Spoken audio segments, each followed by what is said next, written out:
and 1 and 2 and 2 and 1 and... Oh, shucks, I can't dance.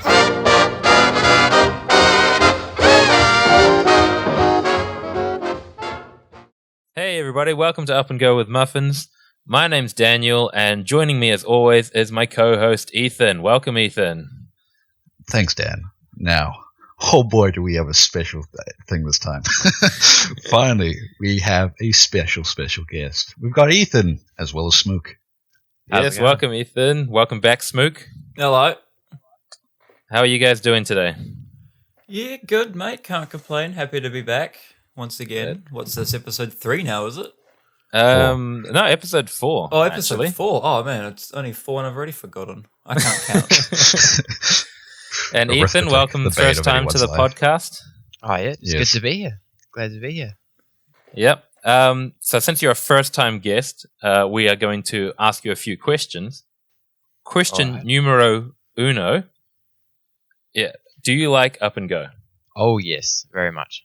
Oh, that is very good. The council will decide your fate. Yeah, well, I was ready to just kick you out of the core, like right then and there. But what is your favorite flavor of Up and Go? Okay, so that's hard because if you forget to shake, then it's chocolate. If you do remember, then it's vanilla. No, that's nuanced. Interesting. I agree on the vanilla being like if you shake, but not shaken is strawberry for me. You reckon? What difference does it make? Like I always shake. I've never tried it not shaking. It's just sort of weaker for the first half of the bottle, you know. It's denser. It's like drinking milk. Where if you shake it, I don't know. It's kind of like drinking Up and Go. I don't know. Yeah. Good comparison. I guess we're so used to drinking the cartons, which as a kid you always like. If you had a carton, you shaked it, you shook it. Yeah. Like, have you had the Up and Go blends? Ethan, oh yes, I've had the peach and oatmeal one. I think it was. Or I'm sorry, the what one? Right, wait, peach and oatmeal. It was. I'm trying to remember. It was a long time ago. It was when it first came out. I got it. I don't believe there is a peach and oatmeal. It was really funky. It was very interesting. I'm trying to remember. Peach and oatmeal sounds kind of nice though. That would be good, actually. Oh no, it's peach and coconut, I think. Yeah, peach and coconut. That's what it was. Oh, mango and coconut. That's right, mango and coconut. It was literally like you were drinking a bowl of oats.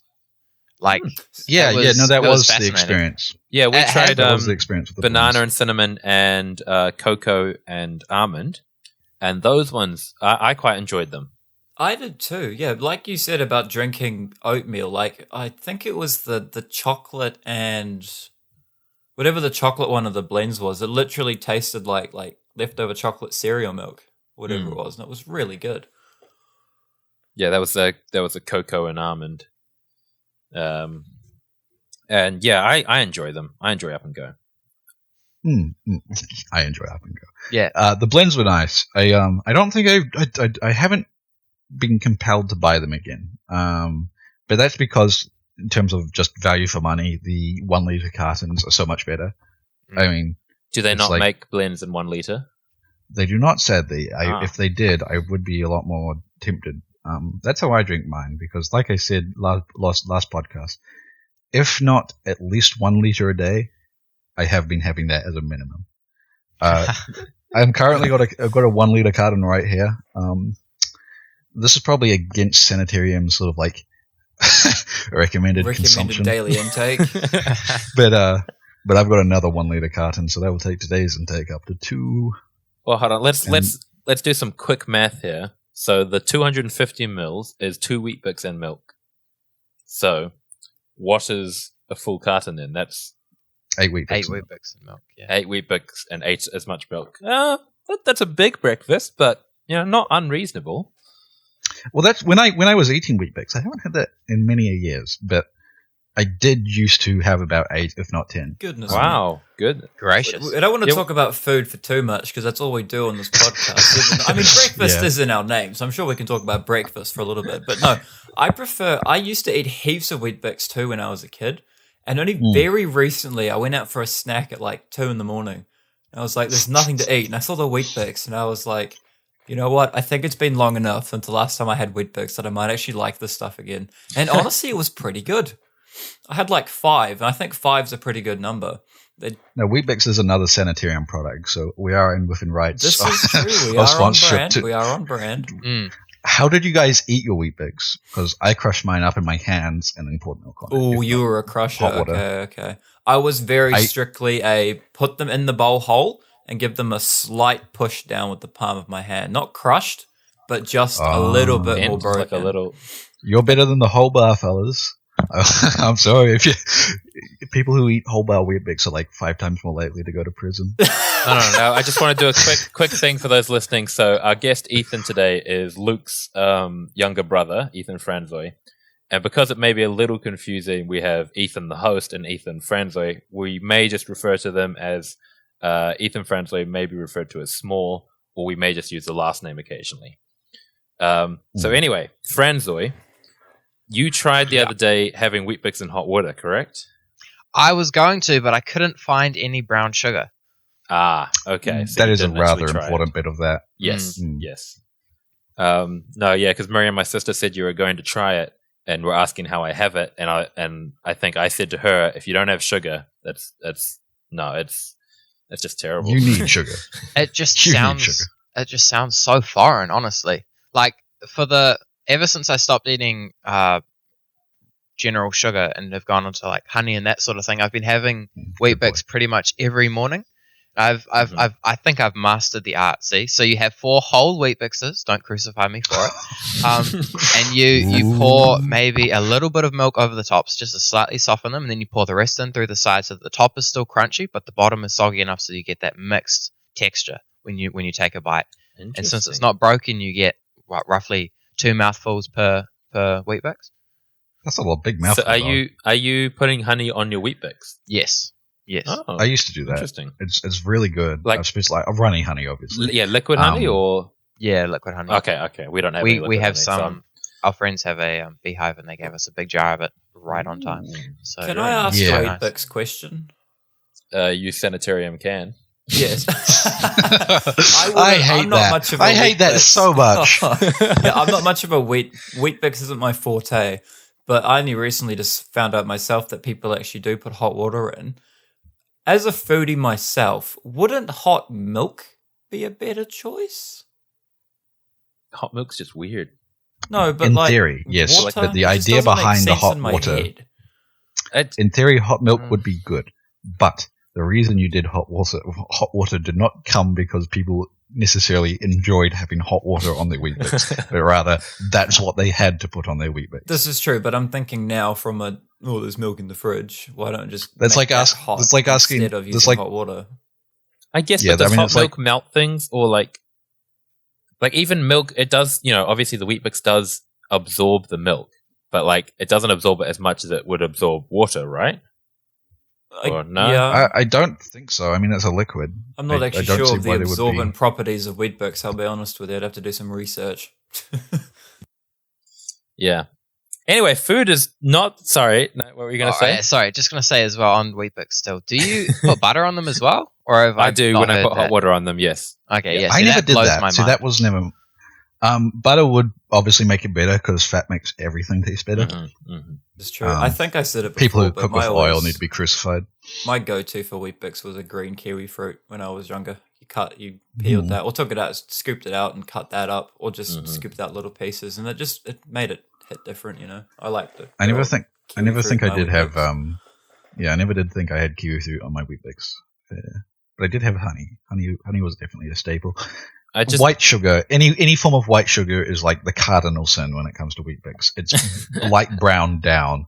You have like raw sugar was acceptable, but acceptable.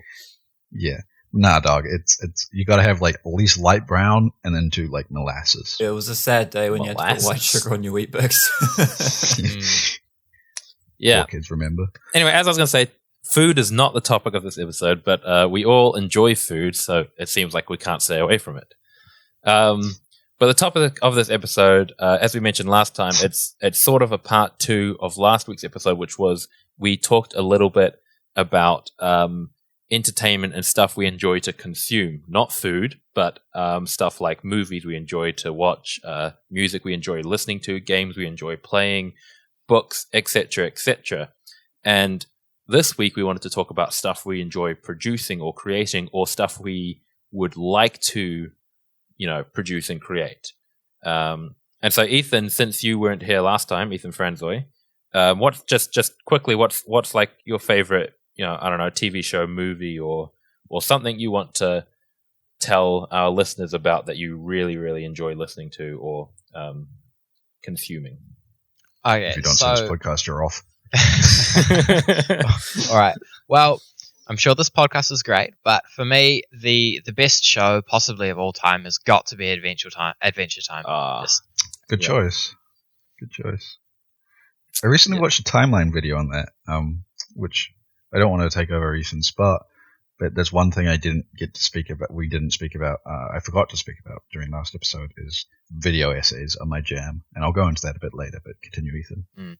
Yeah, I think it's just such a great show because it blends comedy with certain serious notes, and you never know if it's actually going to be just completely peculiar and you're not going to have any idea what's going on, or if you're just going to get the most heartwarming story along with Jake and his fart jokes. So it's just a great blend, I think. I was literally watching it last night. Miriam was on the laptop, and I was like, well, I could play some games on the Xbox, but you know what? I'm in the mood to watch Adventure Time. So I just popped on one of my compilation discs and just sat there, and I was cracking up laughing just because I hadn't watched it in so long, and it's hilarious.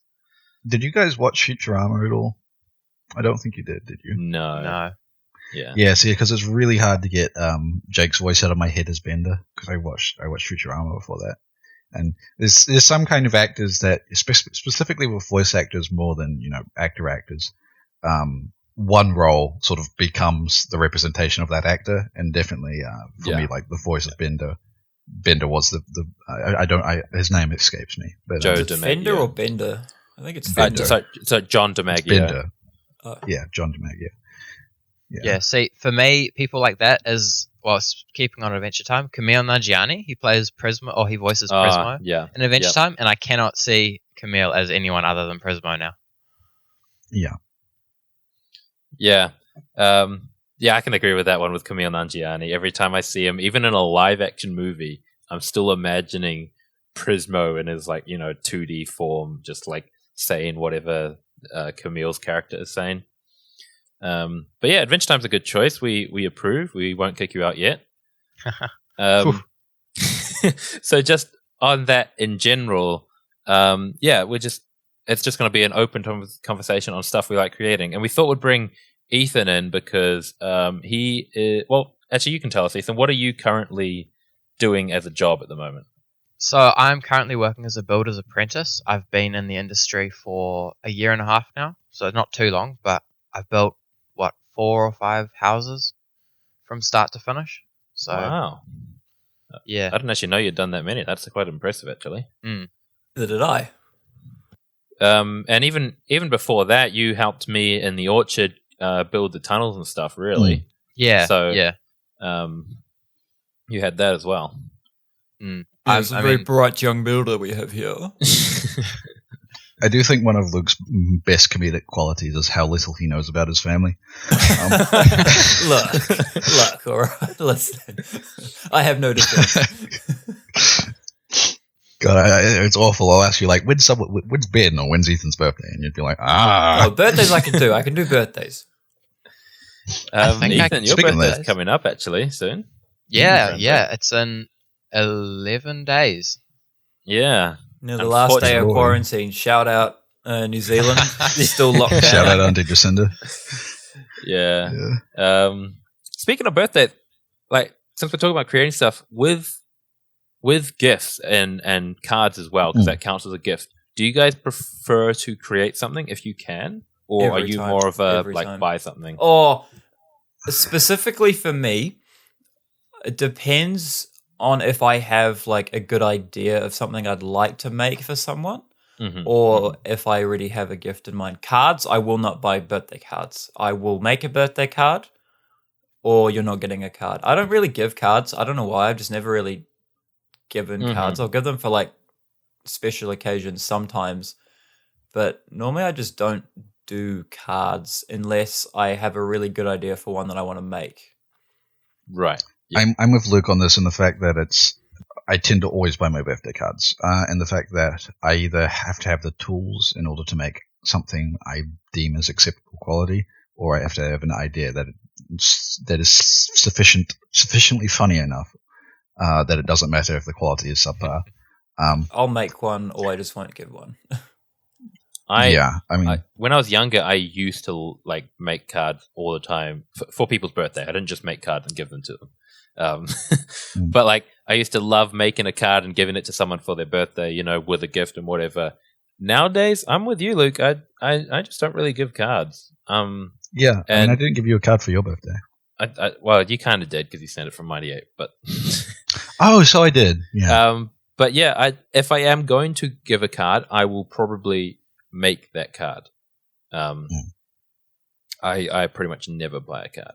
And same with you, Luke. It's when I have like a good idea, I'm like, oh, this will make a great card, like a funny card or a very touching card or something. Then I'll make it and give it. Otherwise, I'm just, I don't know. I'll sometimes include a note or something, or I'll write on the packaging itself. But initially, I think initially it started off as me just being lazy, and I was like, oh, I can't be bothered writing a card, and I felt bad for like a year or two of everyone's birthdays. But I think people just figured out that Luke just doesn't make cards, and they were like, oh, sweet as, and I was like, cool, this is me now.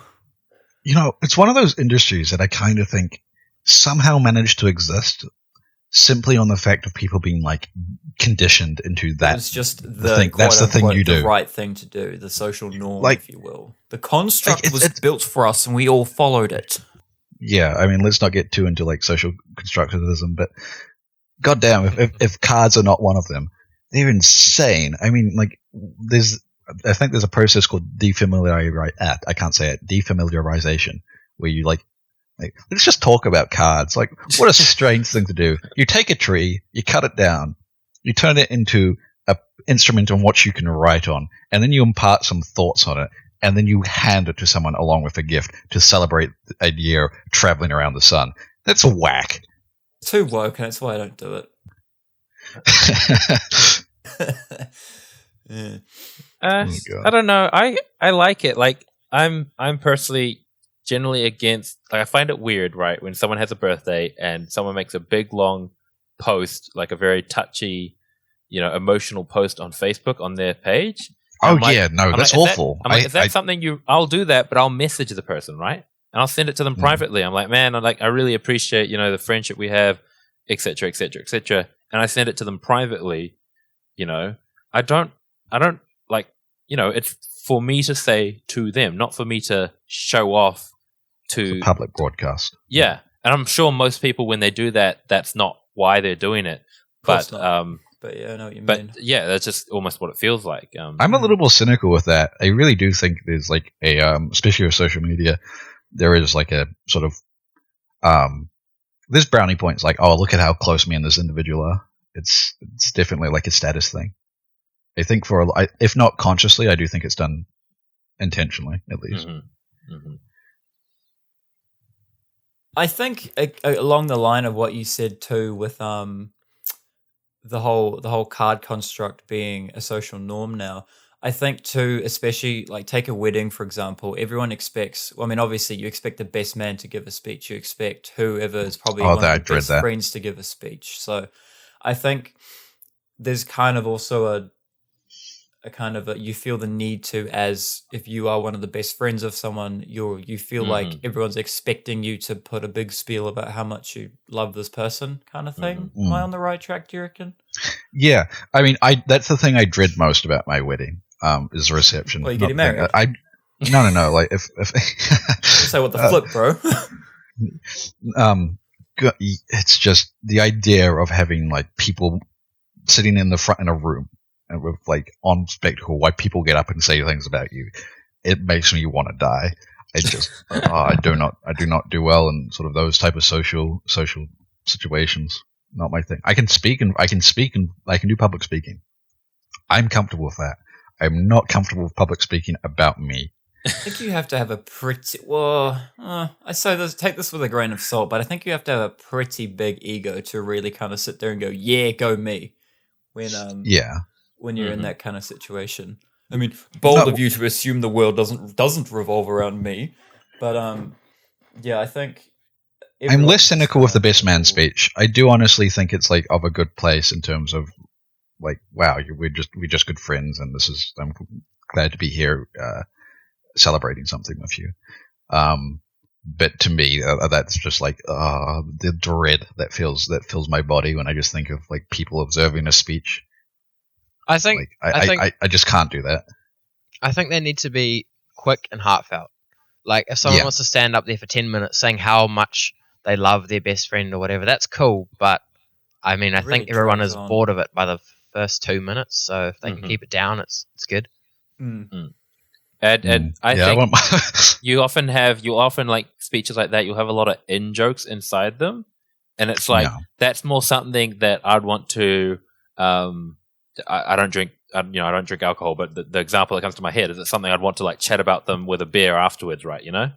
If you're a wedding, Ethan, if I want to tell a bunch of stories, like hey, remember this? It's what I want to do. Me and you just sitting down somewhere, or like me, you and the boys laugh. Yeah, exactly. Please not in front of everyone at the wedding. Terribly. Yeah, exactly. I don't understand that exactly, but yeah. Have you guys been to many weddings? Because one of our friends just got married, and so I guess we can talk about the creative aspect of that when it comes to. I'm not sure if you guys made any gifts for them. I didn't make anything. I was going to send something to them, but then Mighty Ape shut down because of the virus. So, Whoops. Yeah, no, that's rough. Whoops. But yeah, no, it is really interesting about the fact that we're kind of getting to that age. I mean, Small's birthday is coming up, and that makes him 18. Yeah. Yeah, so we're getting to the age where our friends are starting to get married. I've only been to one wedding this year. Really? This year. This year. Yeah. No. Even in general, though, I don't go to a lot of weddings. I've been to one wedding this year, and it's just, I don't know. I think it's weird. It's a weird feeling to think of a friend getting married. Yeah, it's just it's weird. It's just strange. Anyway, back to the initial topic of the episode, talking about. I think we wrote it as stuff we like to create, our creative process, and all that kind of stuff. So we'll start with you, Ethan, as a builder. You don't do architecture, do you? So there's not real. So it's you're building a project that someone else has quote unquote created, but you're the one actually seeing it through to completion. How do you find that? / as a builder, do you have creative processes, or how does it work for you? And not even just with building, but other stuff that when you're creating something or you have an idea or whatever. What your kind of thought process is with creating any kind of creation, like anything really. And just before you tack on to that, I want to tack on. I've got an image of what it's like to be like building a house. To me is like the best Lego set imaginable, and I want you to like is that like a correct like mental image of what doing your job is like, or is it a little bit different in terms of sort of? I mean that's a funny way of looking at it. Obviously it's a bit more complex, but at the same time not really, because for a house you've basically got a set of instructions that don't change no matter what the house is. Which I guess is like you could say, with Lego, you've got the simple system of bricks connect to bricks. Right. Okay. Yeah. And so for a house, you've got to start with your floor, then you go into your walls, and then so on and so on and so on. Mm-hmm. And it doesn't change how you have to do those because we have set requirements in the building code which we have to meet if we want to do it so that it is code compliant. So you generally have to build a wall one of a few ways. You have to have certain spacings between the supports, or what we call them the studs, and so on. So essentially, yes, because you always have similar or the same processes, but obviously a bit more complex. So yeah. It's like building a really hard Lego set. Yeah. So I'm just touching on Luke's one. What he asked, like, do you wish you had a bit more creative process, or do you already have a lot in what you do? Okay, so the main thing that you have to be able to do as a builder is to problem solve. So what you touched on about not being an architect and not creating things, thank goodness we're not architects, because architects can either be our best friend or our worst enemies. Because if an architect doesn't know how a builder has to do what he's asking them to do, he can make it impossible for us to accomplish what he's saying. Right. Yeah. So he could say, put a skylight in a stairway that's going up 3 stories directly.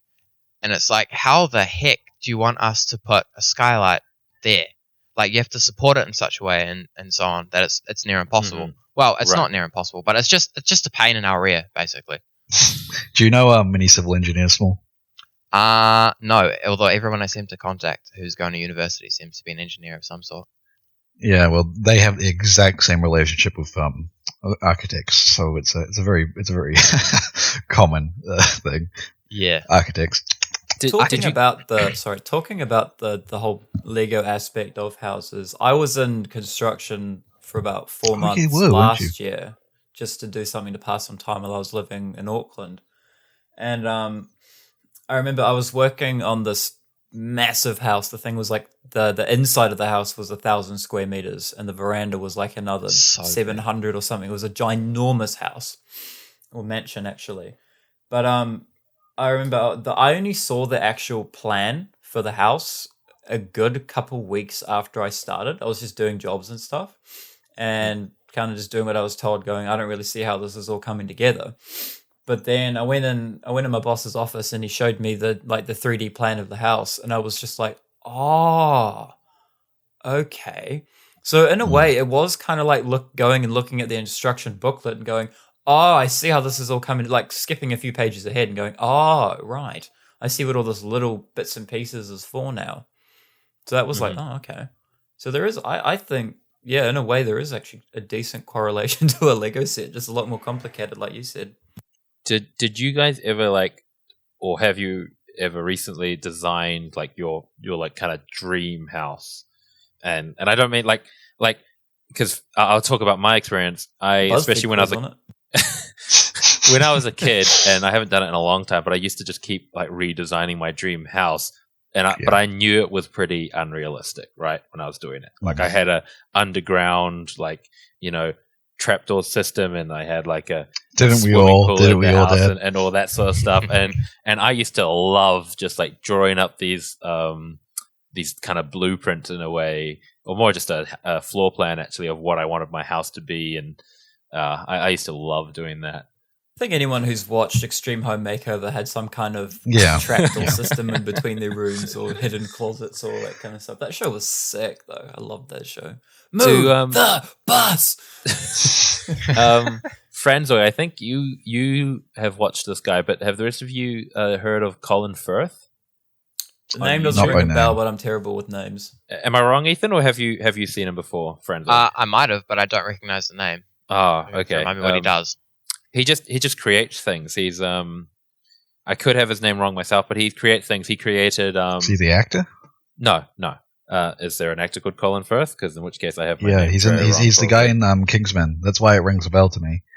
Oh, yeah, okay. I've probably got the wrong name then. I can't think of him. He makes stuff like he made Wolverine claws, like ones that shoot out of the mechanism. He made magnetic boots. He made like a I have seen. Is he the YouTuber? He's a YouTuber, yeah, and he makes. Was he the one who was known for the Wolverine claws? Yes, he was in. Okay, I know of him. I do know of him. I remember he was in YouTube Rewind and stuff. Yeah, for a while yes, ago. he was in YouTube Rewind with his Wolverine claws. Colin Furze, sorry. So it's F-U-R-Z-E. Okay, Colin I do Firth. know who you're talking about. I know who you mean. Anyway, he makes really cool stuff, and he has this cool underground bunker. Oh yes, him. designed. I'm aware. I'm aware of the hover bike he made. Yes. And he made a hover bike. Didn't he make something like it was a go-kart with a jet engine strapped to the back of it? Most probably. Yeah, that's epic. Sounds about right. Have you guys seen his underground bunker? I have not. I might have seen him working in it, but like I didn't. A lot of his videos are actually filmed. Like his magnetic shoes were in the underground bunker. His he made wrist-mounted rocket launchers, and stuff like that. Anyway, that like this kind of a coffee. Yeah, that underground bunker is cool, and I always wanted something like that when I was a kid. Well, I think something that I first learnt, or one of the coolest things that I first learnt when I was just getting started in the industry, is my tutor told me if you know how to read a plan, then you can do anything or you can build anything. And he said, yeah, we're teaching you to build this really simple house so that you can understand the basics of it. But if you can read the instructions here, then you can build a skyscraper. It will take you a lot longer, but you have the skills there to accomplish anything. So I think that's really cool because it's teaching you that anything is achievable. You just need to basically have all the pieces together and then do it in such a way that it meets the compliance. And if you have enough money, then you basically can get anything done. I think that contrasts very well with learning an instrument or music in general. Like a piano. When you're learning to read music, you don't start with like a symphony. You start with "Ode to Joy" or something really simple, right? So you can figure out get a mental connection between what sound. Of course, you might be able to look at that note and go, "Oh yes, of course, C, E, D, yada yada yada." But it's getting that sort of connection between your motor connection. It's the same with guitar as well. You don't learn something like "Ode to Joy," but like you don't straight away go into a fancy finger picking guitar solo or something. You start with the basics. You start with the basic chords. You start with basic finger exercises, and you do that, and you build your way up to being able to, play the start of "Roundabout" by Yes. That's the only thing I can still play, Dad. It's the only thing I can still play. Can you still do that, Franzoi? I can do the harmonics and everything until it gets to the actual iconic part. I never bothered to actually memorize the walk up or walk down or whatever it is. Yeah. I actually genuinely love that song, by the way. But it's a good track. Yeah. It's a banger. Because I just realized, Luke, I remembered you used to enjoy making like dubstep on GarageBand and stuff. Am I thinking of you, or am I thinking of someone else? I used to play a bit on GarageBand. I'll talk more on that later because I've got Sorry, how did you say that? Did you say GarageBand? Are you an American? GarageBand. Wait, you've got me all hot and bothered now. I've got a question for everyone that everyone can answer on the topic of creating stuff. If you could be known for the creation of a product or a particular thing or some kind of thing that you made that got famous, got popular, whatever the word adjective to describe said product, what would you like to be known for? I'll talk me first. One thing, I'd really like to be known for a fashion line. I'd love to design a line of clothes or something like that and sell not necessarily merch because I've got no social standing. But I'd love to design some kind of clothing line or have my flair on a designer line or something like that. I think that'd be really cool. No, I think something I'd love to do. That's something I've never been interested in creating clothing, but that's purely because I really don't care that much about clothing. As in gotcha. When I get up in the morning, I slap a pair of pants on, I slap a shirt on, I don't care. But I do think I can appreciate cool clothing lines and stuff, I can look at it and I go, hey, that's pretty cool. Have more spending money as I'm getting older. I'm getting more into buying designer clothes and clothes that are more built to last and putting a bit more, not saying it's bad that you don't, but I've been putting more thought into what goes with what and stuff like that. And fashion's kind of fun. It's a crazy world. I don't really watch a lot of fashion stuff. I've seen a few catwalks and fashion shows and that kind of stuff. And I'm just flip. I'd never even consider wearing that. But it's an interesting ball game, and I really like designer stuff and planning outfits and that kind of stuff. I find it really fun. I'd love to make my own / have my own. I think that'd be dope. Fashion is interesting for sure. For me, I think when it comes to buying clothes, there's definitely a limit to the piece I will spend. Because I feel for example, if you're buying a t-shirt, once you go over $200, what are you paying for? There's only so much quality you get. Then at that point, it's branding, and it's like buying a Rolls Royce or a Rolex. It's social status. Yeah. There are certain things suits is something I think justify a very high price, as long as dresses. I think people look at a dress and recently. Sorry, I know some recently and that's how much it was, $200. Right, yeah. For a full suit, and I quite like it though. Yeah. I mean, dressing, yeah, you were saying? Yeah. Well, I mean, suits and stuff. Like, I mean, I know people who wear up to $5,000 suits because business ridiculous. But that also at that point is pretty much a status thing too. That is a status thing. I disagree. I don't disagree with hypebeast culture, but if I like a piece, I don't care if it's popular or not. I'll buy it because I like it. There are some particular things, like hypebeasts do it to a degree. They'll be like, "This piece is sick," and I'll be like, "Yeah, I like that," but I won't necessarily buy it just for not even the clout so much as just. I wouldn't buy it for the same reason that they would. I'd buy it because I like the piece. You know what I mean? In terms of what I think is the most fairly priced item of clothing, I think I'd have to give it to dresses. Because dresses, especially if they're like sort of designer dresses, I should say, you know, they're of course they're expensive. I'm talking about dresses that start at $1,000 and go upwards, right? But I feel like the handcrafting and you know, the passion put into it, sort of, the price is justified more than other articles of clothing. Yeah, for me, I think dresses is like the most justified. I think you can wear, and then like t-shirts being like the least justified in terms of their, like if you're paying $1,000 for a t-shirt, it's like, what? Yeah, that shirt better say Gucci and Louis Vuitton. Yeah. Seeing as you're talking. No, sorry, I'll just go on about clothing. So like, yeah, I haven't really. The most expensive piece of clothing I've ever bought is the suit I most recently bought, right? Yeah. But even then, that's not that bad. There was $200 for pants, shirt, suit, pants, shirt, jacket, and tie, right?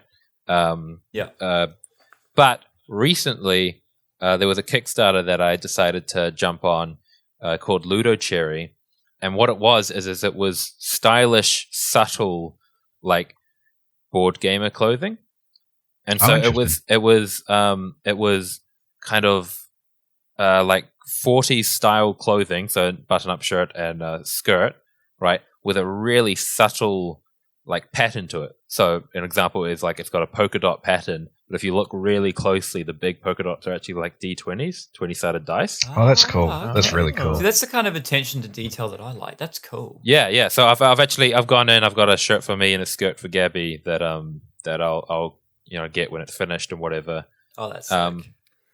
And they're actually they're really cool, and that sort of thing I appreciate. I appreciate subtle detail things that kind of just like.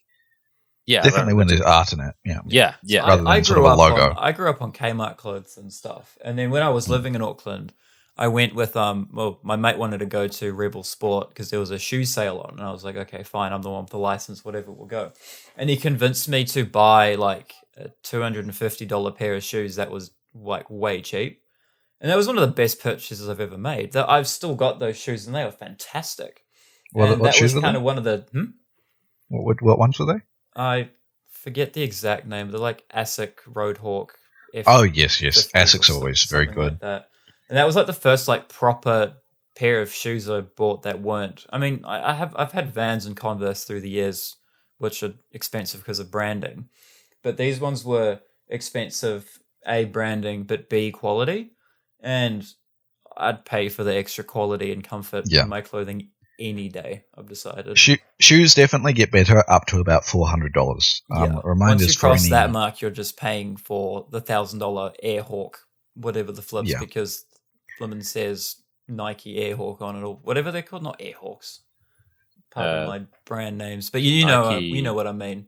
Air Jordans, I don't know. Air Jordans, yeah, that's it. Oh, that's it. Okay.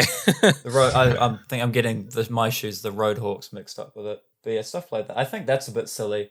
But those are bloody good shoes, but they're not worth $1,000. Yeah. What about you, Ethan? What would you like to be known for if you could, Shadbolt, that is, if you could be known for something? Well, I think I would like to. For me, it's kind of comes into it's a weird spot because this is definitely something like a long-term life goal. I'd like to do something like Khan Academy. Definitely. What? Sorry. What's Khan Academy? I've heard of that, but what is it? So Khan Academy is sort of, it's a way to learn math, science, economics, and finance, and some other. I think they've branched out into some other things, which and they do very well at teaching. Like the amount of high schoolers who have probably passed only because of they're very good at teaching the subject, and so the thing is, a lot of teachers who are teaching do not have the skill set to be teaching. So in a way, effectively to everyone, is it kind of like, is it similar to like Skillshare and stuff like that? You could think of it, but it's a bit more sort of interactive in the sense that it teaches you, it's set up to teach you from like kindergarten math all the way to studying college math. That was the original purpose of the site, and it has branched. I'm surprised you guys don't know Khan Academy. Like that's a big homeschooling thing. I can't say I've ever heard of it. Yeah, it branched out into sort of finance, biology, economics, physics, some other sciences.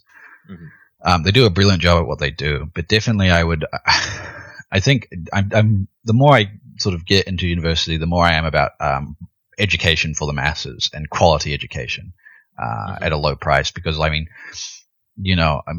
my degree is not expensive by American standards, right? The Americans would pay $120,000 for my degree, right, which is ridiculous considering it's nowhere where I'm paying. And what's frustrating to me, especially, is with my lectures, most of the time I use outside, like my lectures, I've got every courses comes out as it is. Some courses are brilliant, some are not so good. But on the not so good courses, I tend to always go to external sources and essentially teach myself the material. And what's frustrating is, of course, that it means I'm learning the same. People can learn the same material that I'm paying to learn. It's just you're paying for the accreditation of the the bachelor's, the master's, the PhD. Yeah. Masters and PhDs you kind of do have to do at university as they're research based, but I digress. But it would be definitely, when it comes to the thing, is the university is a dying education model, especially for bachelor's and undergraduate education. And I'd definitely be interested in sort of, being able to assist and help people, like wherever they are, whatever their social status, in terms of, giving them an option to study and learn what they most want to in life. Interesting. I vibe with that. I definitely, I wouldn't enjoy doing that. But yeah, that's pretty cool. Yeah, I mean, it's something you got to be built for. I mean, I guess it's something you have to be passionate about. Yeah. I mean, that's the thing. I mean, it does one of the things that like is personally a great tragedy. Like knowing how many like great engineers, how many scientists, biologists, statisticians, mathematicians, even artists, as dare I give the credit to the arts where it's true, do sort of been lost to these sort of these kids in poverty in China and Africa who just don't have that don't have that access to education. And so it's definitely something I'm really passionate about, is people being able to like the thing is higher education and education itself up to a high school level is not what's going to make everyone happy. But there is people it would, and it would substantially improve their lives. And the fact that they can't get it due to sort of just happenstance of life is really heartbreaking to me. And that's something I would like to work towards, sort of at least putting a dent in that. That's really cool. Yeah, that is pretty cool. But I mean, that's kind of, if I can, Ethan Franzoi, that's kind of like similar to well, not similar to what your calling is, but like a similar thing of going to help those that really don't have a choice on what their life situation is. Yeah, in a way. Yeah, it is. Well, I was actually going to say, one of the things that I would like to, how'd you phrase the question? Like, was it to be remembered by, or to be? Yeah, okay, to be known for one thing. I guess kind of to be remembered / known by, like when someone says, "Oh, Ethan Shadbolt," they go, "Oh, that's the guy that built this amazing thing and changed how education works," or whatever. Right? Oh, Luke Franzoi, that's the Franzoi clothesline or whatever. Yeah. So for me, there's three things, but I think the most practical one is well, to my trade, a housing solution, which is they're developing a way of 3D printing houses now. That's really cool. Yeah, and so how it works is it's basically a massive group housing scheme where you have a huge plot of land. you have this huge machine which is on these stilts, and you have these basically this rail that goes along, and it'll just basically build with this really funny product. Like a giant 3D printer. Yeah, it's basically a giant 3D printer that goes along just popping up the houses in a day, each one. And So cool. that could be really cool because it's affordable housing. Obviously, it would be far cheaper than labor, because if you can get this machine there, then you prepare it, and then it can do, 20, 30, 40 houses in a week. So that would be really cool to be remembered for. Obviously, I don't really have the ability to actually go for that.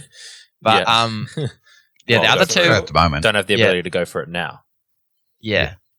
That's the thing. I mean, the other two things would be like maybe a car or a suit brand as well. But Ooh. yeah, did you say soup or suit? Suit. I'm not that into suit either. Or a breakfast cereal.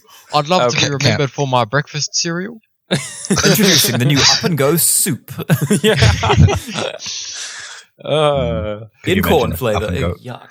Sorry, sanitary. Oh, dude.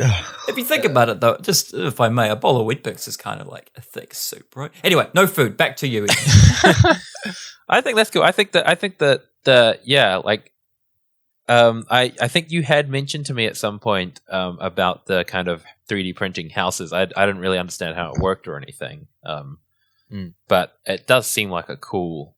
It is. It's a really cool thing that you can not ineffective. What's the word? Efficient. You can efficiently and cost effectively, build a bunch of houses. Yeah, I think it's great because obviously cheap housing is a really, really big crisis in a lot of places. Like that's why we have so many homeless people all over the world and so on. And it's just a way that you could majorly reduce the cost of it as well. So yeah, it's definitely it's going to be a big part of housing in the future, especially when you're talking about low income households and sort of just people who have gone through a rough patch, maybe need to get off get on their feet. But it's cool. You mentioned cars, and now that is actually I'll just. Were you done on your 3D printing housing thing? Yeah. Yeah, because I'll just go on to that. Because cars would be like the other thing I would be interested in doing, specifically electric cars. Because a big thing for me is that, electric cars do just not look good. Specifically, Elon's latest one that he announced, or no, like most electric sort of like expensive electric cars look good. But I'm talking like consumer cars, like stuff around the 30,000 US mark. They just don't make a lot of sense.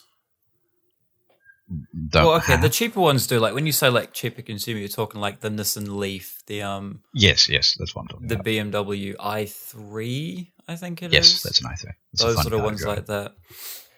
I mainly say because like some of the upper class ones, like BMW's dropping it's the i something, I forget what it's called. It's the i8. Yeah, there's the i8.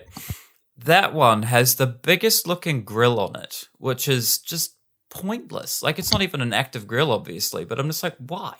Like BMW is known for its kidney stone grills, but I'm just like, why? Why? Yeah. But no, I would like to take I'm not sure if it's possible in terms of engineering, but at least as a concept, I think it would be interesting. Is like you would essentially build the frame of the car, and then you would build multiple facades to go on top of it, so that you could have cars you could get some designers in, and so you could do some design. You could have like two facades from that reek of 70s, two facades that are really 80s, two facades that are really 90s, and you could style these cars so that you can drive something. And because there'll be facades that you kind of just drop over the frame and weld to it, you could have the car that you like the look of without sacrificing on safety standards and performances. And like you'd have like different performance models. And because I don't want to drive a Leaf, but hell, if they brought out something that looked like a Mustang and it was electric, I'd buy that in a heartbeat. Yeah. Yeah, I think I've said before already that I'm not a massive car person. Other than vintage looking cars. So if one of you started up a car brand where you make vintage-looking cars, I'm interested. Yeah, well, I mean, that would definitely be part of it. By vintage, I take you mean 50s because... kind of like, like the old... what's that type? The Ford Mustang? That was 60s, 70s. Yeah, okay, around there then. Okay. Yeah, that's... if you say vintage to car people, they immediately think 20s, 30s. So, okay, like, well, that's what you. That's not my kind of. That's vintage, just the but reference. But yeah, I mean, there are some good-looking cars in that. Sorry, the type of stuff you see at the what they call the Waihi Beach thing, the beach hop or whatever. Oh, beach hop. Yeah, you're talking those 70s, type of 80s. Cars. Yeah. 60s, 70s, 80s. There is some earlier stuff like from 40s and 50s, but those are the hot rods, and they are far in. What's that? What's the expression? They're in between. Far and few between. That's it. But yeah, no, beach hop's fun. I haven't been in a while. Did they cancel this year? Probably. Because it's Easter. Yeah, it happens over Easter. Yeah, damn. Yeah. Most likely be cancelled, Joe. Anyway, what about you, Daniel? What would you like to be known for? There are a few things, to be honest. I'd actually love to. I would love to do like audio work, like be a voice actor for cartoons, shows, and stuff. Cool. I especially for ones of like characters that already exist. So one of my dream roles would be almost any Batman villain, right, in an animated series. I wouldn't want to do it in a movie or anything, but to voice act pretty much any Batman villain at all. That would be pretty fun. That'd be pretty cool. Cool. Okay, maybe not any Batman villain at all, like not a small guy. Calendar Man. Yeah, Calendar Man or Mothman. Condiment Man. Moth Boy. I think Condiment Man's got to be the worst. Bat Condiment. Oh, Condiment Man. Is that actually a thing? That's the thing, yeah. So even Calendar Man, I wouldn't mind that, but like I'd want to do it in a show and be like a regular, villain, So that's I might probably more something like, Clayface, the Riddler, Joker, Bane, Scarecrow, something like that. Penguin. Penguin, yeah, even Penguin. That would be something that I would love to be known for, like let's say the next generation of the Batman animated series, comes out or whatever, and I'd love to be known as the voice of Daniel Holding. Yes, just as one of the voices of the main villains in it. That'd be cool. But sorry, were you going to say something, Franzoi? Yeah, I was going to say I imagine there'd be nothing cooler than this kid coming up to you and saying, oh, "Are you the Joker from Batman?" or something. That would just be so like, yeah, oh, exactly. Well, yes, I am. Like going into a convention. Like I love it when you go to a convention. And like you see people line up for like animated voice people, and they're always doing the voices while they're signing. I'm like, that's so cool. I'd love to do that, And just like you see, I got the Tintin guys. I met the Tintin. They got Thompson and Thompson. Really? That's so cool. Yeah, I've got a signed postcard from them. That is really pretty nice. Cool. Yeah, I really liked the touch they put. They were at Armageddon. Oh, actually, wow. Armageddon. Wow. I really like the touch of detail they put on. Like especially in video games and stuff, where the voice actors look like the characters that they're voicing in the game. Yeah, like I forget his name off the top of my head, but the guy who voices Trevor from Grand Theft Auto 5 looks pretty identical, well, pretty damn close to his to Trevor in the game, and it's crazy watching like him at conventions and stuff doing impressions and acting like his character. It's just like, oh, this guy's real. I think that's really cool when they do stuff like that as well. I don't know whether GTA kind of kicked it off, but like kind of from that point onwards, that's unless they're playing a character that already exists, right? You're not going to get like if you get a scrawny white guy doing the voice for Bane, right? They're not going to make Bane look like the guy that's doing scrawny white guy. But especially in games, kind of from that point onwards, you find that happens more and more. Like you'll find the voice. So I've been playing through Star Wars Fallen Order. Cal Kestis, his character looks exactly like his voice actor. I've lost the name of him now, but he plays Jerome in Gotham. Oh, really? Huh. Yeah. Anyway, he looks like him. You can tell it's him. I think it is more of a video game thing, but I just think it's a super cool touch. It is cool. I've always liked that. Yeah. Speaking of Trevor, I have a funny story of something that happened when we were coming back from your house, actually, Daniel. So me, Ben, my brother, my little brother, who's Joel, and his friend Dylan were all driving back from Daniel's house after something, and it was dark. It was around 9 o'clock at night, and we pulled off onto the main road, and we were turning right, and I look out the left-hand window, and I see this guy who is the spitting image of Trevor, just walking. He even had the walk right. He was in these pants, a white singlet. He had suspenders on over him. His hair was frazzled. He was half bald. It was crazy. And he's just like swag walking along. And I was in a hilarious mood. So I just sort of start yelling and screaming, "Yo, it's Trevor!" out the thing. And Joel whips around and he's looking, "Oh, it's Trevor!" And we're all just going nuts in the car because this guy what was he doing on the main road, walking in the middle of nowhere, and these ridiculous. Wait, he was on the main road. Well, he was crossing over on the main road. He was like in the middle of the main road crossing over for apparently no reason whatsoever. It was just the strangest thing to see. Oh, man. Freak. Oh, wind up the windows, please. Yeah. Yeah. So voice acting would be one of them for me in the ways of creating things. Another one, probably the big one, would be a board game. I'd love to have my name on the box of a board game. Because, you guys all know that I love board games, and I don't think I listen to a lot of board game podcasts, and they talk about they think like some people say they're just kind of they're born to be board game designers or whatever. Right. It's a funny honestly calling, but okay. Yeah. No, I mean like as in they say that when they started playing games, they instantly were like, I see, I could change this, they just instantly start seeing game design. Unfortunately, I honestly don't think that's me. Pop out the womb with a bag of dye in your hand. Oh, I probably did anyway. Pop out and roll a 6 and your mum's like, "What the?" All for birth. Doctor's doing stat checks as he's pulling you out. Yeah. I was like, oh, that's another name of strength. But I'd love to design a board game, and I always have ideas in my head, but they don't really get past the idea. I have this one idea still in my head. I'm just not sure how to move it on past the idea stage. Have you actually? You did design a game or something, didn't you? I'm sure you did. Or a card game or something, didn't you? That was me. Oh, no, it was you. Yeah, it was you. It wasn't Daniel. See, I've always been good with mechanics, not so much as themes.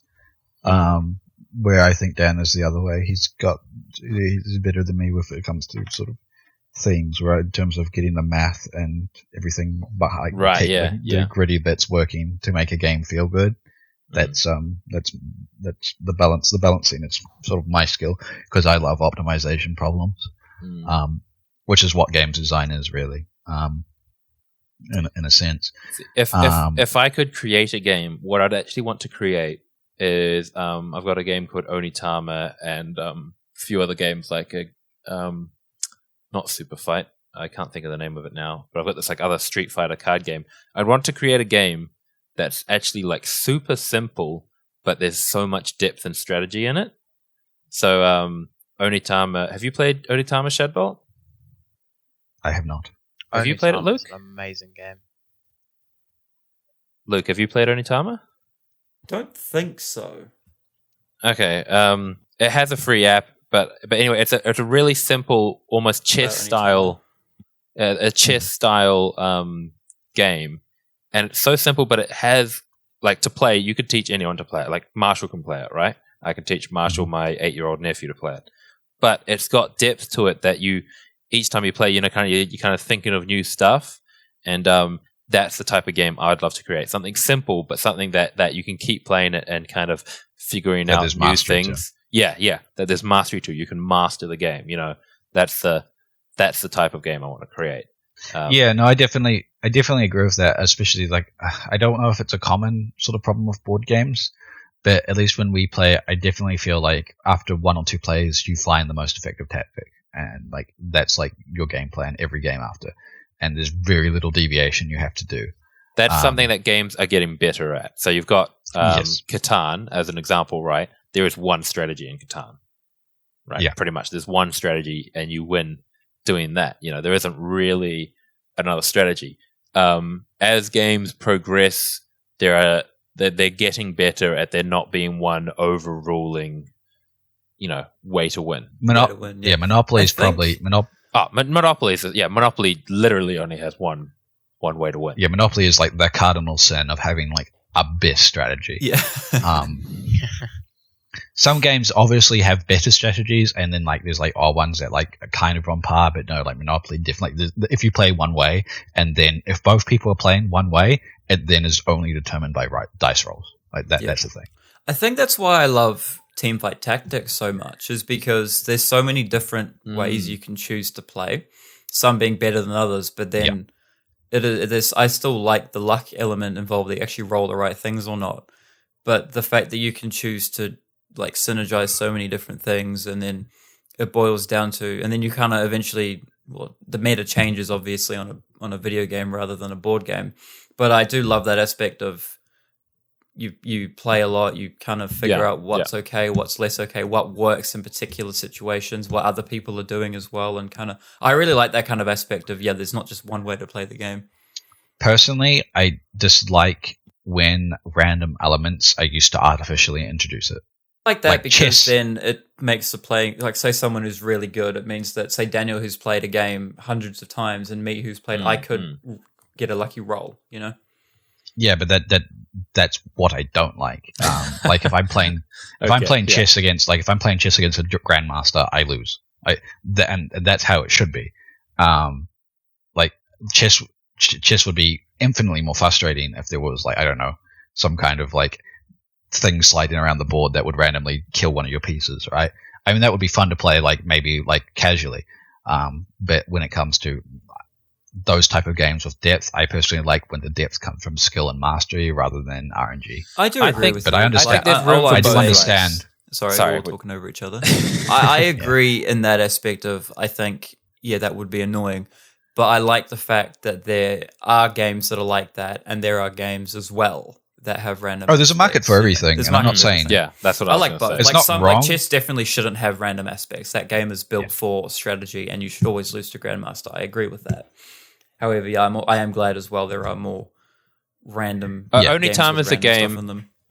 I'm bad at it, but if I was really good at it, it'd be a game that the first 3 games, like let's say I teach you, Luke. The first 3 games we play, I'd probably beat you, right? That this is just pretend I'm good at it. I'm bad at it, but Dad's getting good at it because he gets good at those type of games, right? And I think there's a market for games like that. There's a market for maybe you and someone else. You learn that game and you play it over and over and you get good at it, and then but there is also a market for games. Like I've got a game recently called Wingspan.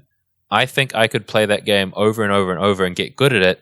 But I could teach it to someone and they could still beat me because of card drawing and because it's a card game, and they may draw better cards, the dice may roll better food for them to collect or whatever. And I think there's also a very big market for that as well. Well, I would argue that it's the biggest market because of the fact that games that inherently have that you can win just by being better have a high barrier to entry. League of Legends, for example, that game is really hard to start playing, along with chess and anything. In terms of if you're playing against anyone good, you are going to constantly lose until you start to understand how the game works. Yeah, that's really hard and unappealing to most people. Yeah, that's not why they're playing board games. In the way of video games, that it's more okay because Yes. But in the way of board games, you have to know that you like so. Generally, the type of board games that do it where the more you play, the better you become, and the more likely you are to beat someone, those type of games are generally found more in 1v1 games. Yes. So chess is an example, Onitama is an example, Twilight, Struggle, stuff like that. And those type of games really are only marketed for people that know they'll have a constant gaming partner to continue playing that game with, right? Yes. Whereas the other type of games you buy, you take it to absolutely anyone and play a game with them. Yeah. I think a big distinction between those two types is if they're competitive.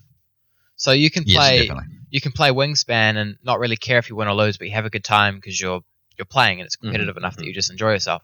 Whereas a game like chess, if chess did have that RNG in it, that ability to just lose because the dice roll was bad or whatever, then that would make it really horrible for it to be competitive, because you wouldn't win because you're better than the other person. You'd win because you got lucky, which is far less satisfying. I mean, definitely the fact that I am very competitive is very obvious through my choices of games and what I like playing.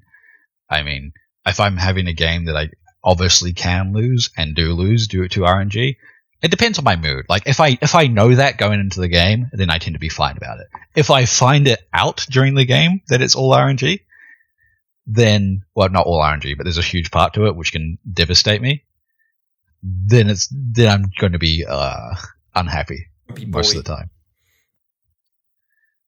I think it's about expectation going into the game. Like, that's one thing. Like, if you go into a game expecting something that you can win by outplaying, or like by just being better, and then you find that there is a dice roll element and you can just get unlucky, that is frustrating. But if you understand that before going into a game, then it's fine. Then you get upset if you lose. Then you're kind of like what? Yeah. What? Yeah. Like. So to me, it would be analogous to coming home expecting something in the fridge and someone having eaten it. Where if someone asks you and then you say yes, and then you come home, you open the fridge, it's not there, and you get angry. It's like, what? Yeah, exactly. It's like, I think I've talked about this before, but Munchkin, I really enjoy the game Munchkin, but I think you can't just pull that out and play a game with someone unless you explain to them, how lucky and chance ridden that game is, right? Yes. Because someone can have a very bad time just because they get terrible cards.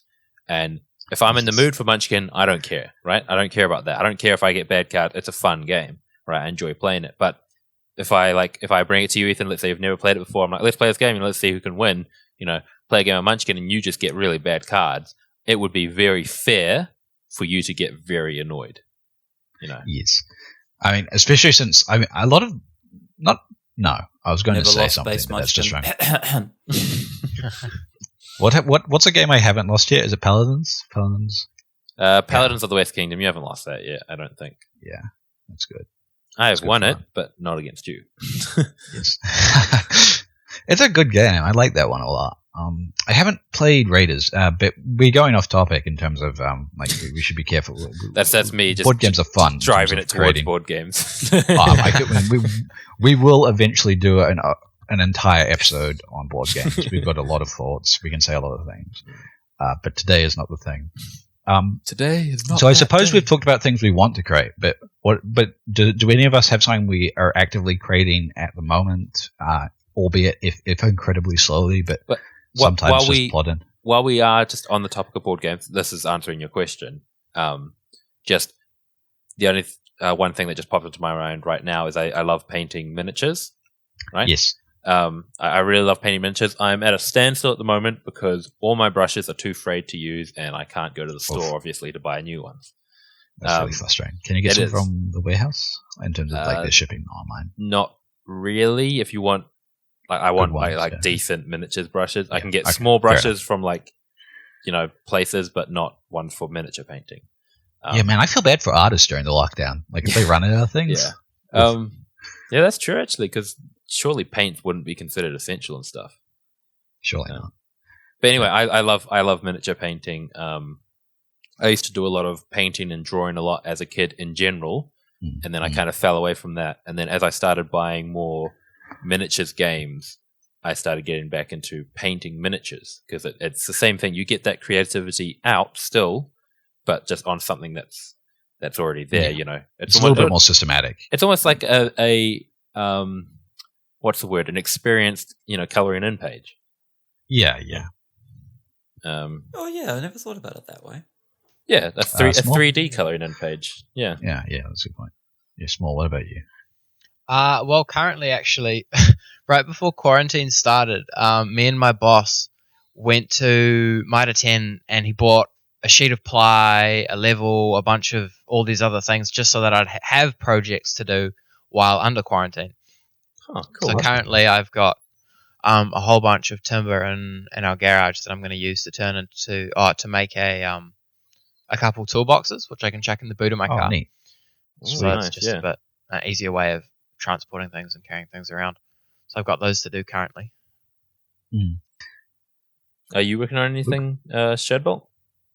Ever so slowly. I suppose I do a fair bit of creative writing. I enjoy that. It's not. I also, one of the things I probably, going back to last episode and content we consume, I am a sucker for video essays. I love video essays so much. My favorite YouTube channel, Joseph Anderson, who does like long-winded reviews, just released. He had not have released a critique or analysis video in 9 months, and then the other day before I went to bed, I saw he had uploaded a video. It was the first part of a 3-video series on the Witcher games and books, and the first part is 4 hours. And I tell you, that's like Christmas. Like, it's long and it's going to be good, and I'm looking forward to sitting down and watching that. But in the same vein, I like sort of writing.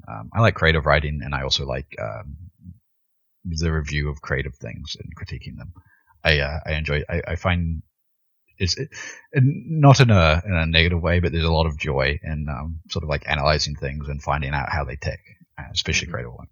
I'll just jump in there on that. I'm not much of a reader, right? I listen to audiobooks, but I don't read. I'm not much of a writer either, but recently, like the last week, I've actually started writing a short story. It's just kind of something just a really short, like, I don't know. It would short stories are fun. That sounded sarcastic, but no, I'm like actually like, hey, that's cool. It just kind of popped into my head while I was lying in bed late at night, and so I've started writing that, and I think I might actually try record it and read it rather than that'd be neat. Put it out there. That'd be sick, actually. It's heavily inspired by kind of H.P. Lovecraft style stuff. The idea just came to me, and I'm like, I can't just let this not be a thing, you know. Yeah. Do you like? Just quickly, we're off topic. Do you like sort of short stories in general? Like listening to them? Yeah. As long as yes, I have to be in the mood for it though. Yes. There's a channel on YouTube called Exerbia. How to spell it eludes me at the moment because it is somewhat of a weird word. I'll send it. He has written some short stories and reads them on his YouTube channel as well, and they're quite good. So I'll send them through. And anyone who likes sci-fi short stories should check out Exerbia on YouTube. Not his main channel. I believe it's on the secondary channel. Anyway, Luke, I think that leads us to you. I'm not that much of a creative person, I'll be honest. I'm more of a consumer.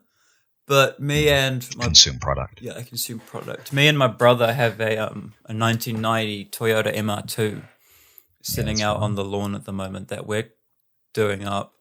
Problem is, we've run into a few problems and everything's closed at the moment, so we can't. It needs some panel beating, and we need to get in there with a fabricator and fix the A-frame, or the A-pillar, whatever it's called. But I've been really enjoying kind of working on that. I guess in a way we're making up a project car, which is pretty sick. Well, I mean, I came with you to grab it, and I thought you it was came a cool idea. I'm just like, that's just cool that you guys can work on that. It's just been fun, kind of. I mean, I'm not a mechanic. Ben, my brother is. It'd be cool to get him on the podcast sometime if we want to talk about cars. But maybe if Dan gets sick, we can kick him off. Just have a car episode. One of the problems it had was the brights didn't work properly. Like the switch was broken, and I pulled apart the whole steering wheel, took every little component out, got all the wires out, sanded down the contacts, and figured out if it was a voltage issue or whatnot. I'd never done anything like it before. Didn't even watch a YouTube video. But I managed to fix it, and it was really fun to kind of pull the whole thing apart, figure it out, and it's also been cool, like figuring out and like deciding what we want to put in there, what we want to actually do with the car, and so I've been really enjoying doing that when we've actually had some time to work on it because we're both semi-busy, and it needs work where we'd probably have to take it to someone else or get more tools in, but that's been really fun. Yeah, no. I haven't done that with cars per se, but I have done that with computers, and I know how good that feels when you take something that doesn't work and then you fix it up and then it works, and it's like Yes. Yeah. Scary with computers, though. I've also gone for a drive in that car, and it's really fun. It's I a like cool it's little car. I think it's dangerous, but it's cool. Is it mid-engine? Yeah, it's mid-engine. Yeah. Mid-engine rear wheel. Oh, that's cool. Are you going to put an e-brake in it and get it drifty? I want to. Surely. I want to. But I don't think Ben wants to do a drift car. I think he just wants to do a fun boy little racer car. boy racer car thing. I mean, it's rear-wheel drive, and I think it does actually have a proper handbrake, e-brake, rather than the foot brake, but you'll catch me drifting it for sure. But I don't think it's not going to be built as a quote-unquote drift car. I mean, you have to put a roll cage in it, but... Yeah, regardless of whether you build it that way, Luke's like, I will drift it. Absolutely. Yeah, good. That'd be neat. Yeah. So like, we talked about stuff we'd like to be known for, but like, what would be something that would be like your like ultimate creation, like something that you would love to actually be able to create? My one's one and the same still. My ultimate creation. Yeah. So, like I said, I want to be known for a board game, and I want to design like a simple yet deep board game.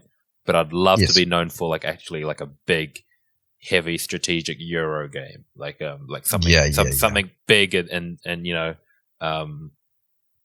I'd love to create just something with like heaps of strategy and like a big complicated kind of 2-hour game, war game type, almost war game. Not quite war game, just I guess. Yeah, no, I've got like a bunch of different games in mind, like blending those together.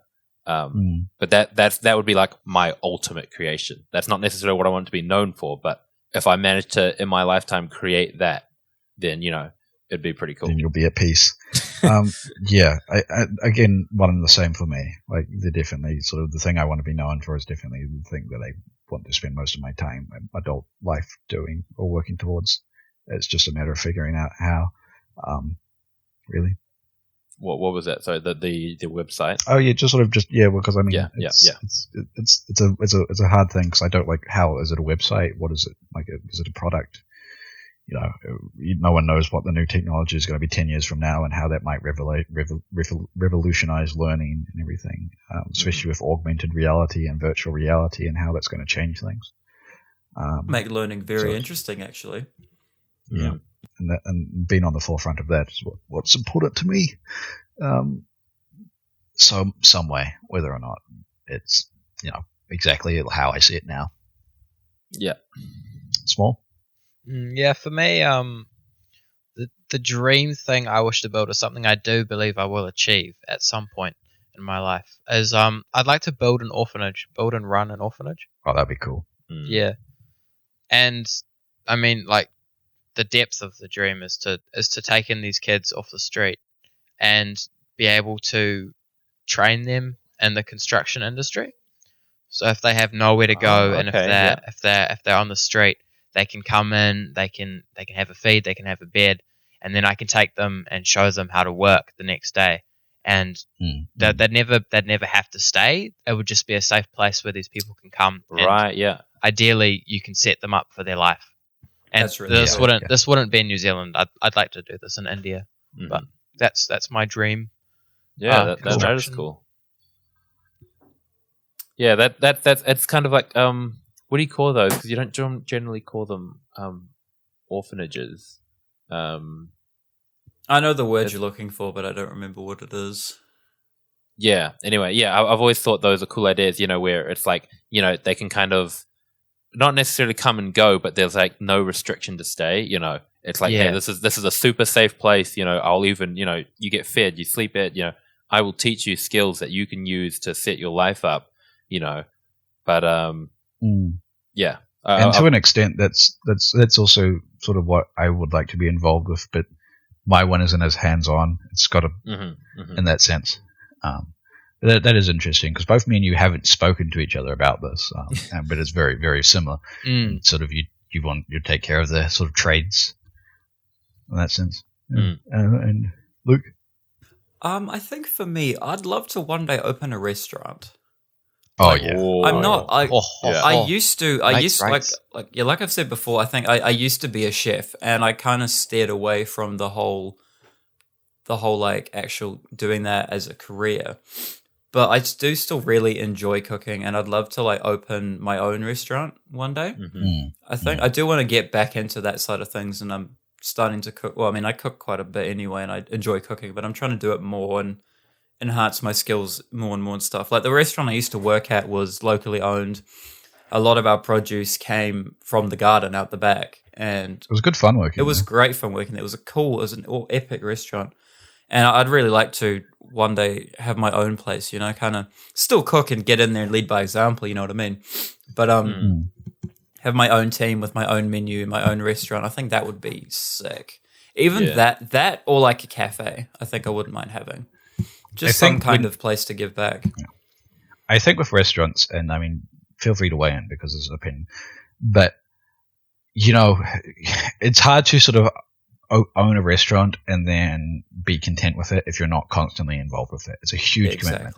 Because, like, where we work with our boss, Brad, amazing guy. You know, we got into the kitchen and you were family. It was a really awesome work environment, and that's not the most common things for restaurants to have.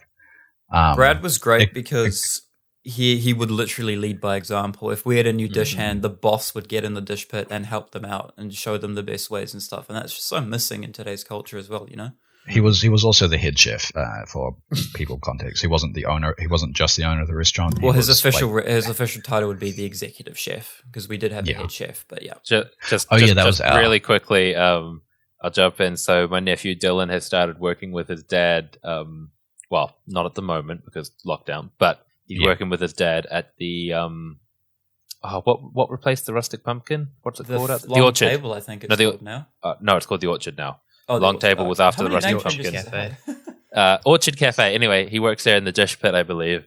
Anyway, most recently, so his dad Jeremy streaming, and he uploaded a thing, and it was like I play Apex Legends with my son and boss. it was Jeremy, Dylan, and their boss playing Apex together. Anyway, sorry, you reminded me of that. No, but I mean, it is good to have that culture, especially in your workplace. I mean, I think that's what's missing from a lot of workplaces, is that sort of, you know, is that very personal and team environment. It's really important. And I've worked in quite a few different spots. And I mean, the Falls is probably definitely the best place in terms of work environment I've had. I do miss this place dearly. It's going to always have a space in my heart.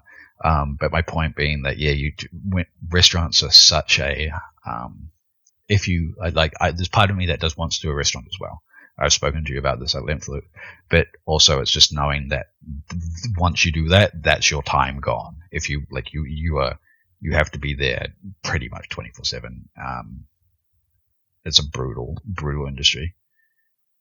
Do you think, there's probably more so for Luke, because I guess he'd have more knowledge in this, but do you think a cafe is easier to run than a restaurant?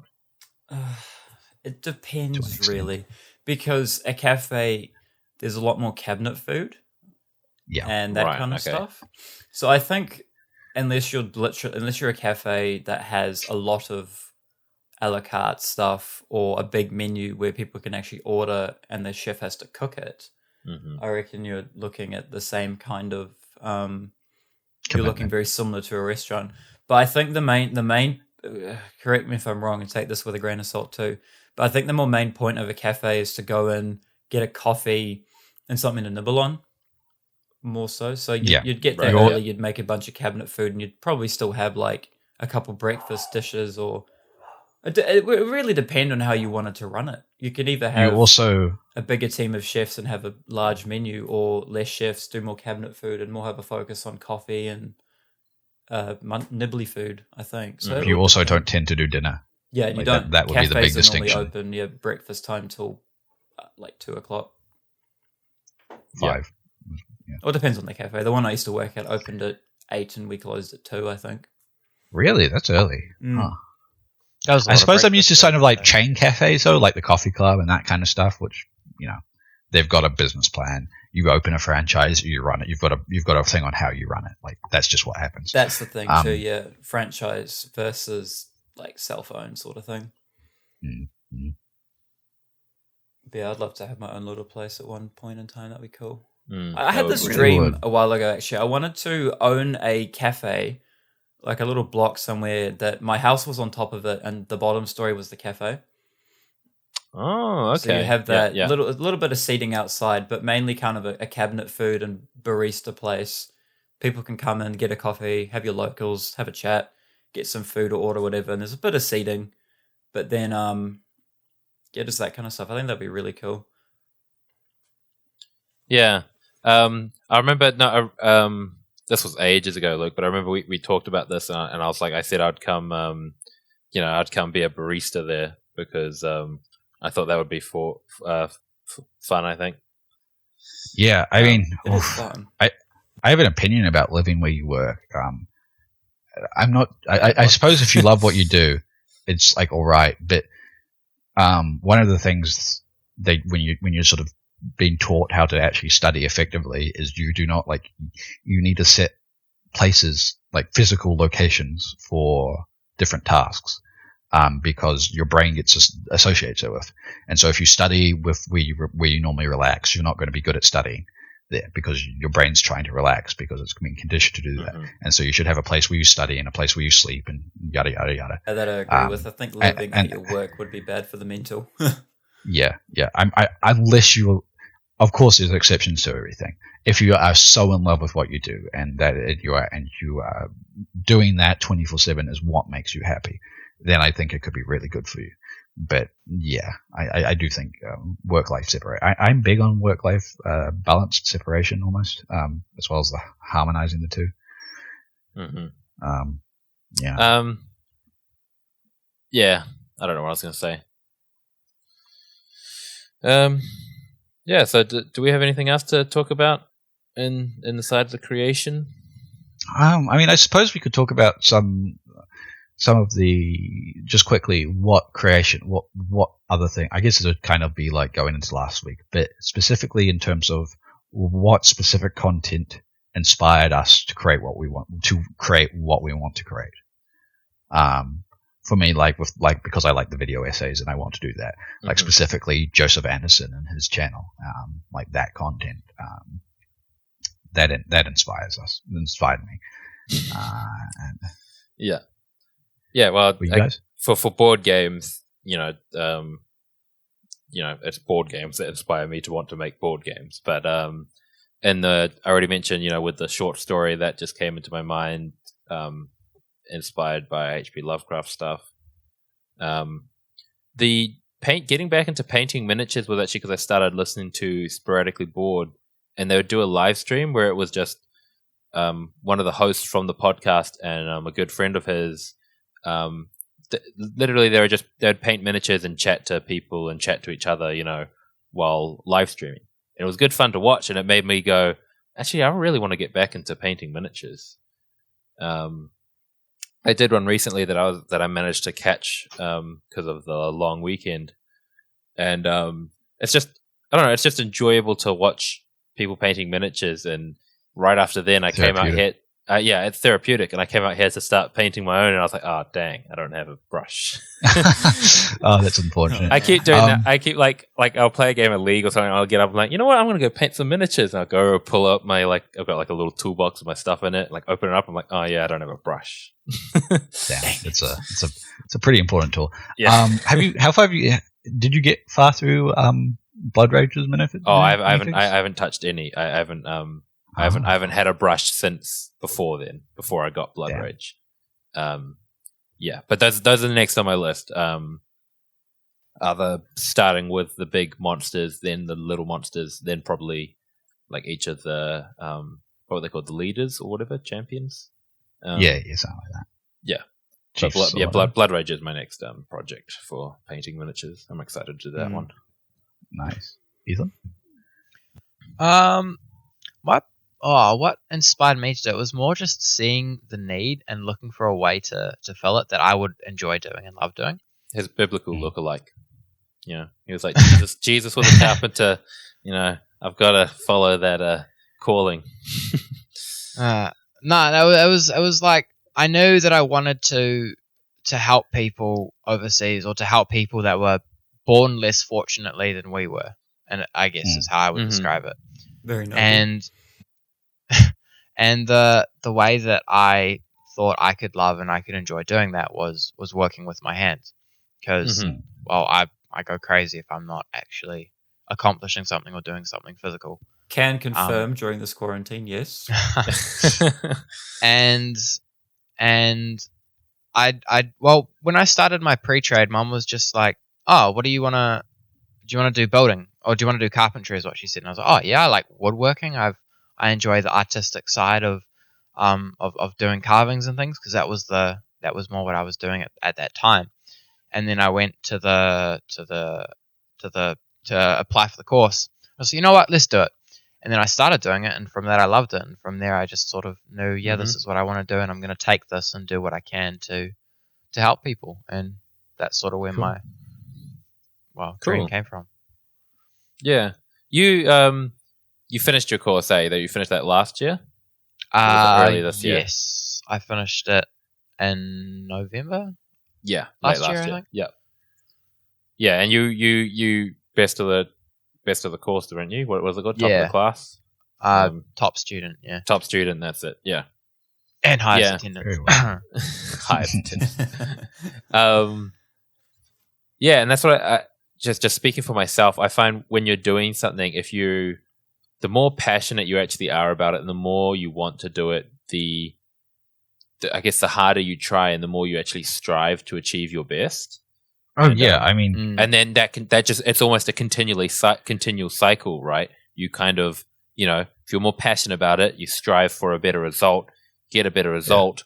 You kind of, you get more pumped for it, and like when I'm painting miniatures, right? If I've got a miniature I really want to paint, I paint it, it looks great, and I'm like, oh, I'm gonna want to paint another one now. If it ends up, if I'm not, I've got a couple of miniatures I've painted where I'm like, when I was doing it, I wasn't really that, in